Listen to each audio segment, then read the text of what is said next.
What's up mga idol? For today's video, meron na naman tayong naispatang putok-batok na pudtripan na talaga naman ikaw ay mahihilo pag iyong natikman. At ito na ata ang pinakamasarap kong natikmang pares overload dito sa Pasig City. Bukod sa nagsasarapan nilang pares, meron din pala sila ritong mga sizzling plate budget friendly, sizzling Hungarian, chicken quarter leg, at sizzling liempo. Kaya ano pang hinihintay nyo mga idol?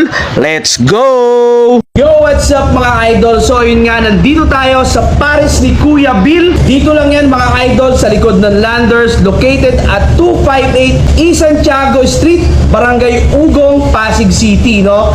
Pinaka-landmark nila mga idol, besides